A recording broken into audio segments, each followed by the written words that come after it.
नमस्कार, स्वागत है आप सभी का हिस्ट्री 360 चैनल में। मैं रवि कुलरिया, हिस्ट्री लेक्चर राजस्थान से। 12th के स्टूडेंट ने जिनको मैं हिस्ट्री पढ़ा रहा था, उन्होंने ये कहा था कि मैं जो क्लास में टेस्ट लेता हूं, उन टेस्ट के क्वेश्चन पेपर आप हमारे साथ शेयर किया कीजिए। तो जैसे मैंने टेलीग्राम पे भी पिछले 2 टेस्ट के आपको पेपर भेजे थे और यूट्यूब पे भी मैंने कम्युनिटी पोस्ट में उनकी फोटो लगाई थी।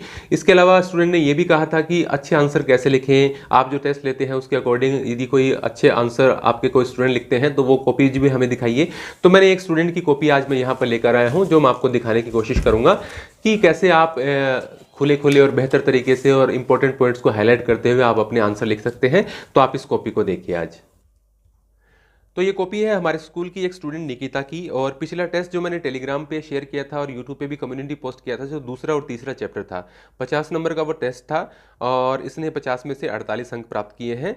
2 नंबर जो मैंने इसके कट किए वो एक ऐसा क्वेश्चन था जो इसको बिल्कुल भी याद नहीं था और इसने सोचा कि ये बिल्कुल भी इंपॉर्टेंट कोई फैक्ट नहीं है, तो उसने वो छोड़ रखा था, इसलिए इसके 2 नंबर कट हो गए। बाकी भी कुछ आंसर में थोड़े बहुत इसके चेंजेस हो सकते हैं, कुछ और बेहतर किया जा सकता है, वो मैंने इसके मेंशन किया है। और ऐसा नहीं कि मैं आपको ये कॉपी दिखा रहा हूँ तो इसी में मेंशन किया है, मैं हर टेस्ट में इसी प्रकार से स्टूडेंट के कॉपीज में मेंशन करता हूँ कि उनको और क्या बेहतर करना चाहिए आंसर लिखने में। तो जैसे पहला क्वेश्चन उसके अंदर था कि किस ब्रिटिश अधिकारी ने खरोष्टी और ब्राह्मी लिपि को पढ़ने में सफलता प्राप्त की थी, तो जेम्स प्रिंसेप थे।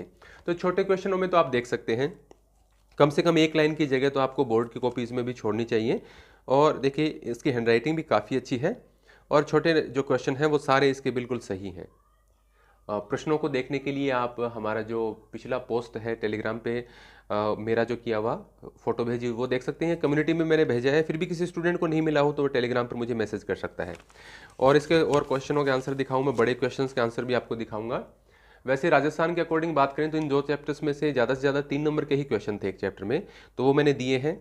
जो राजा किसान और नगर वाला है उसमें 3 नंबर का भी क्वेश्चन आएगा। तो ये देखिए किस प्रकार से ये आंसर इसने लिखे हैं। 1-2 जो अशुद्धियां हैं वो मैंने इसको ठीक करनी बताई हैं।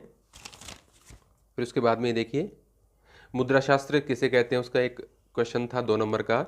और महाभारत में मैंने गुरु द्रोणाचार्य और एकलव्य वाली जो कहानी है उसके संबंध में पूछा था कि उस कहानी से आप क्या निष्कर्ष निकालते हैं। तो इसने थोड़ा सा एक तरफा निष्कर्ष निकाल दिया, हालांकि उस कहानी का जिस प्रकार से हमारे बुक में दे रखी है उसका ऐसा ही लगभग निष्कर्ष निकलता है, लेकिन हमें एकदम बायस्ड होकर नहीं सोचना है, मतलब दोनों तरीके की बातों को हमें मेंशन करना है। तो मैंने रेड पेन से इसमें थोड़ा सा मेंशन किया कि हमें इस कहानी से निष्कर्ष जब हम निकालते हैं तो दोनों प्रकार की बातें करनी चाहिए, कि एक तो हमें एकलव्य के पॉइंट ऑफ व्यू से देखें कि वो अपने गुरु के प्रति कितनी श्रद्धा रखता है कि उसने बिना सोचे समझे अपना अंगूठा काट के दे दिया। दूसरी तरफ हम द्रोणाचार्य की बात करें तो उनको उसका अंगूठा नहीं मांगना चाहिए था, क्योंकि उसने उसकी जो सफलता है उसमें वैसे उनका कोई डायरेक्ट योगदान था ही नहीं, उसने तो सिर्फ उनकी मूर्ति लगाकर ही अपनी पूरी जो अभ्यास है वो किया था और एक अच्छा धनुर्धर बना था। तो दोनों प्रकार की बातें इसमें आपको मेंशन करनी चाहिए थी, ये मैंने इसको बताया। फिर इसके बाद में मौर्य वंश की जानकारी देने वाले स्रोतों के बारे में देखिए, अशोक के अभिलेख है, मैगजीनीज की इंडिका है, या बौद्ध और जो जैन ग्रंथों में दिया गया है, उन सब बातों को हमें मेंशन करते हुए उसके अंदर बताना है। और खासतौर से अशोक के अभिलेखों का जो भी मुख्य बातें होती हैं वो सबसे पहले हमें लिखनी चाहिए। फिर देखिए यहाँ एक क्वेश्चन मैंने दिया था, सरदार राजाओं से किस प्रकार भिन्न थे, तो उसका एक अच्छा उत्तर इसने लिखा है। हालांकि 2 नंबर का प्रश्न आपको बहुत बड़ा नहीं करना होता, लेकिन इनकी स्पीड काफ़ी है तो ये थोड़ा सा ज़्यादा भी लिख लेते हैं। ये इसका जो क्वेश्चन गलत था 25वां, कि यूनानी स्रोतों के अनुसार मौर्य साम्राज्य के जो शासक थे उनकी कितनी सेना थी, तो ये इसको बिल्कुल भी याद नहीं था, तो इसने गलत किया। फिर मैंने इसको बताया, फिर इसने ठीक तरीके से यहाँ लिख के मुझे बताया कि सर हाँ ये इसका सही आंसर है। तो मैंने इसमें इसको कट कर रखा है, इसको कोई भी नंबर इसके अंदर नहीं दिया है। इसके अलावा भी और भी बहुत सारे क्वेश्चन थे, ये तो हमने देख लिए हैं। आगे के मैं आपको दिखाता हूँ बड़े क्वेश्चन जो हैं, जैसे 26वां क्वेश्चन ये आपको मैं दिखाता हूँ। अभिलेखों से इतिहास लेखन में कौन सी समस्याएं आती हैं, ये हमारा क्वेश्चन था। तो इसने जो भी पॉइंट्स हमारी किताब में दे रखे हैं वो बहुत अच्छे तरीके से बताए हैं। ये देखिए आप 1 2 3 4 5 इस तरीके से जहां तक संभव हो आपको आपके जो आंसर है उसमें पॉइंट्स बनाने चाहिए, ताकि जो मेन बातें हैं वो अलग से थोड़ी सी हाईलाइट होकर दिखे। नहीं आप एक कहानी की तरह हर बात को लिख देंगे तो उसमें से फिर आपको दिक्कत होती है। कई बार क्या है कि एग्जामिनर है वो बहुत ज़्यादा ध्यान से कॉपी चेक नहीं करते हैं, तो जैसे 3 नंबर का क्वेश्चन है उसमें आपको 2 दे दिए, 2.5 नंबर दे दिए, तो आपका उत्तर एकदम प्रथम दृष्टया ही ऐसा दिख जाना चाहिए कि आपको सभी इंपॉर्टेंट पॉइंट याद हैं और आपने एक अच्छा आंसर लिखा है। इसके बाद में देखिए प्रभावती गुप्त के इतिहास में क्यों इंपॉर्टेंट है वो मैंने पूछा था, तो इसने सब बातें बताई हैं।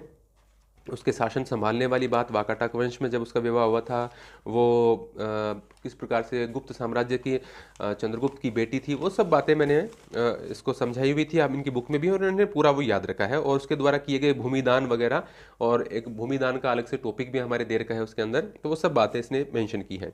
पितृवंशिकता और मातृवंशिकता बिल्कुल शॉर्ट में लिखना था, इन्होंने लिख दिया है।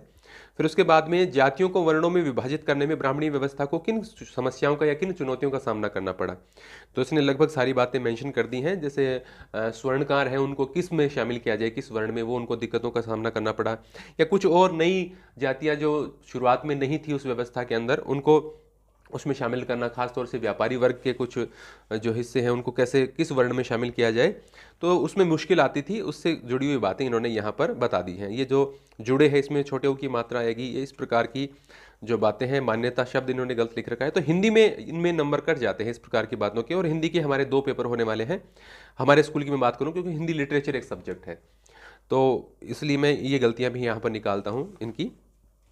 फिर और देखिए, यहाँ पर देखिए इतिहास लेखन की समस्याएं, देखिए सरदार राजाओं से किस प्रकार भिन्न थे।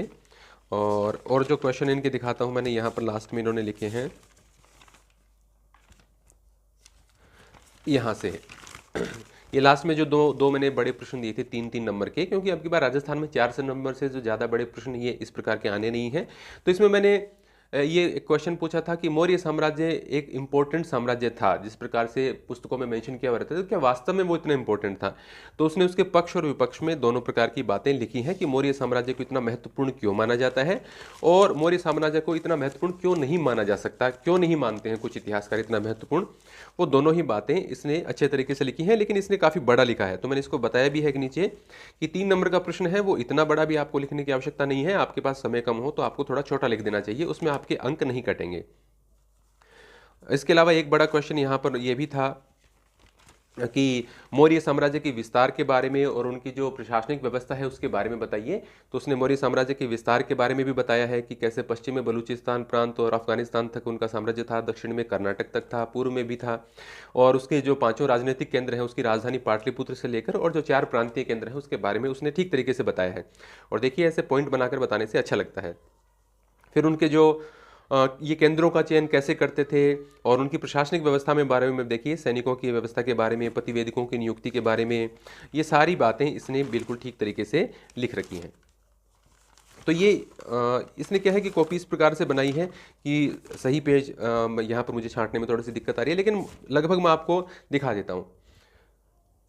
ये देखिए, यहाँ पर इसने जो मैंने बताया था ना, पक्ष और विपक्ष में लिखना है कि मौर्य साम्राज्य महत्वपूर्ण था या नहीं, तो इसने अलग अलग निष्कर्ष निकाल रखे थे। तो मैंने इसको बताया था कि दोनों प्रकार की हमें बातें लिखकर और लास्ट में एक निष्कर्ष हमें निकालना चाहिए दोनों ही पक्ष की बातों का। तो इस प्रकार से विद्यार्थियों को यदि थोड़ी सी ट्रेनिंग दी जाए, आप भी स्टूडेंट मेरा चैनल देखते हैं, तो आप कोशिश कीजिए कि उत्तर को थोड़ा सा व्यवस्थित करके लिखें।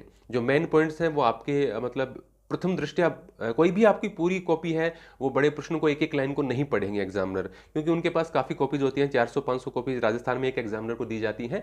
तो मतलब देखते ही एग्जामिनर को थोड़ा सा आभास हो जाता है कि ये आंसर कैसा लिखा गया है। तो उसमें आपके मेन पॉइंट्स यदि हाईलाइट यदि आप कर देंगे थोड़े से, या पॉइंट्स बनाकर या अंडरलाइन करके आप मुख्य चीज़ों को बताएंगे, तो आपके लिए वो बेहतर होगा और आपको ज़्यादा अंक मिलेंगे।